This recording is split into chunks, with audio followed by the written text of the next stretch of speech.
Firstly, I'd like to point out that as a chemist, oxygen and magnesium together is actually MgO. Okay, so I thought I'd lighten things up this morning and talk about animal testing. So the use of animals in scientific research has been a pretty controversial topic for many, many years, and it's not without good reason. Animal ethics exist in their current form today, mostly in response to what have been some pretty horrendous abuses of animal welfare in the name of science. I'm here to talk to you today about why a scientist who uses animals in research cares about what you think of animals in research.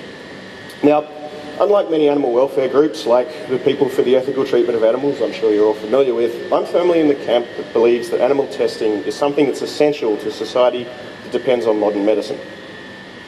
In browsing Peter's website recently in preparation for this talk, I came across the following statement in their frequently asked questions section.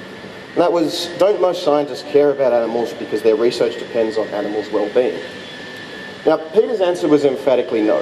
In fact, throughout Peter's entire website, there's a strong indictment to be seen of animal testing, and it's a common theme throughout that entire site. Nevertheless, it really got me thinking about how there's a really big disconnect between what the public's opinion is of animal testing and what the scientists who use those animals in research think. So, one example would be during the US presidential election campaign in 2008, everyone's favourite reminder of how crazy our world's become, Vice Presidential candidate Sarah Palin, claimed with some indignation when speaking of wasted taxpayer dollars, and I quote, "Sometimes these dollars, they go to projects that have little or nothing to do with the public good. Things like fruit fly research in Paris, France, I kid you not." You betcha. She didn't actually say that.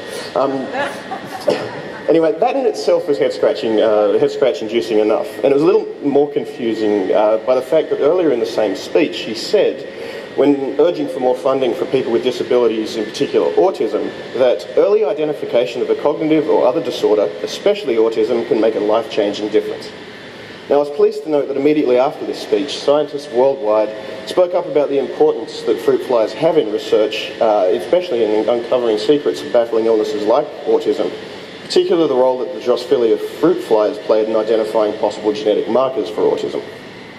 So, let me emphasise today that I'm speaking only about the use of animals in medical research. I'd like to think that as a society we've moved on from abuses of animals in the cosmetics industry, but that's a debate for completely another time. Also, I'd like to point out that scientists who work on animals are not trying to develop some sort of new zombie virus. I'd like to point out as well, however, that at the start of that movie, 28 Days Later, it was an animal liberation group that released it.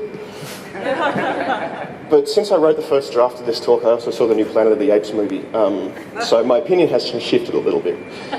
Now, scientists like myself who use animals to investigate causes and thereby treatments for hundreds of debilitating disorders, and these all take a really significant emotional, physical, and economic toll on everyone in our community. It's certainly not everyone's cup of tea, I will never argue that, but the ethical line that scientists need to tread in ensuring their experiments meet a defined standard is really, really thin. But I'd argue that the checks and balances that are in place in Australia make sure that our scientists are held to a very high standard. So the area of animal research that is close to my own research interests involves the use of animals as models of disease. So in my case, I study the brains of mice that have been exposed to chemicals that produce the same sort of cell loss that we observe in people with Parkinson's disease. So with colleagues of mine at the University of Melbourne, I analyse these brains and help evaluate the effectiveness of new treatments for Parkinson's. And I can say without a shadow of a doubt that these animal models are bringing us closer and closer to developing viable treatments that are going to make the toll that Parkinson's disease has on the community much more manageable. I'd also like to say that our research adheres stringently to the guidelines set for all scientists by Australia's National Health and Medical Research Council and university animal ethics committees. So Peter's argument that ethics committees are nothing more than a rubber stamp brigade is simply not true. The Nhmrc's guidelines for animal testing outline for researchers in Australia that we have to consider what we call the 3 R's before commencing animal testing. That's that we replace animals where possible, we reduce the number of animals we need in our experiments, and we refine our techniques to minimise the impact on those animals that we do use. All along the way, proposed research involving animals is peer-reviewed by experts in our field, and applications are regularly rejected on the grounds that those 3 R's are not met. It's not that the use of animals in research haven't produced some really horrible abuses. In fact, as I mentioned previously, it's shaped the state of animal ethics worldwide. One example of an appalling study that was performed at the expense of animal welfare was the Pit of Despair experiments, and this is not very nice. They were performed at the University of Wisconsin-Madison in the 1970s, and a clinical psychologist was trying to develop an animal model for depression. In doing so, they would remove rhesus macaws from social groups and isolate them in vertical chambers for up to 10 weeks. According to people who are involved in this project, including some of the doctoral students who are actually working on it, the animal liberation movement was born then and there. The Pulitzer Prize-winning journalist Deborah Blum wrote of these experiments that they produced nothing more than common sense results, in that monkeys, who are very social animals in nature, when placed in isolation, emerge badly damaged. Some recover, some don't. So imagine if this study was submitted to an animal ethics committee today. Every aspect of animal ethics and research screams that this would be torn to shreds. And as a researcher, I would think that the person submitting such an application would probably have a subconscious mark next to them from now on. In fact, ethics applications do get rejected, and I think that proves that scientists really do care about animal research. The first of those three R's, the one that states that we need to replace animals where possible, suggests that the scientific peers that review our work firmly believe that animal testing is necessary. We can use cell cultures, we can use donated bodies, and they all have their place in research, but the complexity of a living organism is not something that we can easily reproduce. Clinical trials of innumerable drugs have been preceded by animal studies. So something like cisplatin that is used in cancer treatment has revolutionised that area. It was first proven to work by reducing tumour mass in rats long before the United States FDA actually approved its use in humans. So animals aren't the be-all and end-all of drug testing, and that was demonstrated by perhaps one example is the failure to reproduce the horrible birth defects that were observed in humans that were given thalidomide.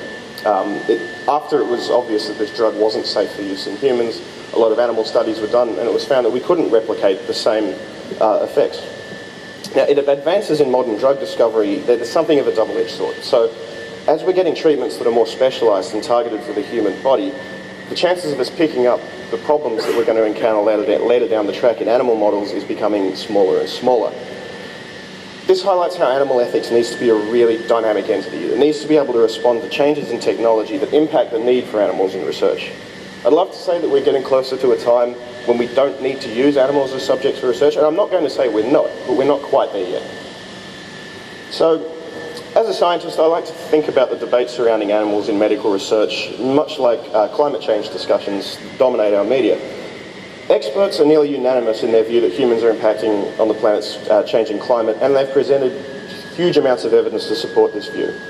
The same thought process can be applied to animal research, and that experts are very much of the opinion that animal testing is necessary for the society in which we live. As someone who has a loved one who suffers from Parkinson's disease, I've long ago come to terms with the implications or the ethical implications of what I do. But there are just as many colleagues of mine who'd rather never know what happens to the animals whose bits they stare at every day. So nothing should ever take away anyone's right to question the necessity of animal testing. In fact, I think it's really important. But as a scientist, I care about ensuring that animal testing is available to us as long as it remains relevant. And rightfully, that evaluation of whether it's relevant or not is not up to me. Rest assured, though, the people who do make that decision care as well. Thanks.